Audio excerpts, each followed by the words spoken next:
Ensuring a golfer is standing the correct distance away from the ball is a massive fundamental of how you address the golf ball.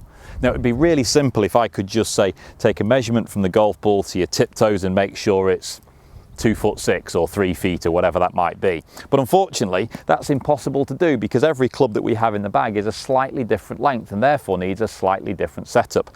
You can imagine if I take my sand wedge and my driver, my perfect distance away from my sand wedge would look really awkward with my driver. Likewise, the setup with my driver, I won't be able to reach the ball if I had my sand wedge because the clubs are of different lengths. So we need to come up with a solution where every time we address the golf ball, we can set the right distance away from the ball and we can help ourselves by using the clubs to do that. So a simple checkpoint I'd like you to work on to address the golf ball the right distance away. Put the club in behind the back of the ball so it's right in the middle of the club face. Position your feet with a slight knee flex. Now it's not locked, it's definitely not bent, it's flexed. From that position, take the handle of the golf club, lower it down onto your lead leg, so your front leg.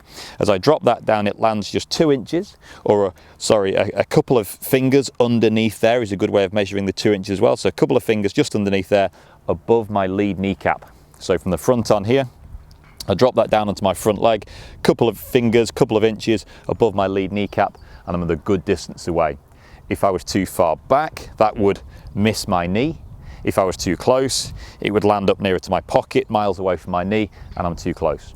The important factor there is make sure you don't bend your leg or straighten your leg to try and accommodate that position.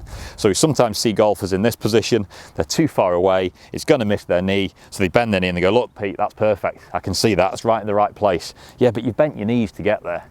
Or if they're too close, they lock their legs out and then they do it and it checks in the right place. But actually, when you flex your knees again, you're too close. So get comfortable, knee flex, measure that handle down, 1 to 2 inches just above your knee would be perfect.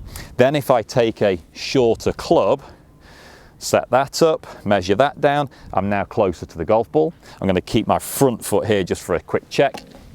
Now if I take my driver, you can see that I'd be way too close. So now I shuffle back, back, back, back, back, back, back. Same checkpoint happens here.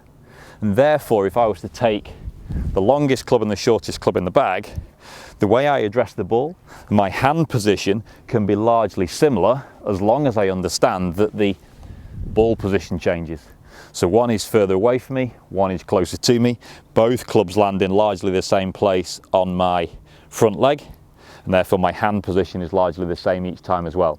And that stops me reaching out for one and pulling in for another. And again, if I can be more consistent with my distance away from the golf ball by using my front knee 2-inch checkpoint, I should be more consistent with how I address the ball and how I hit my golf shots.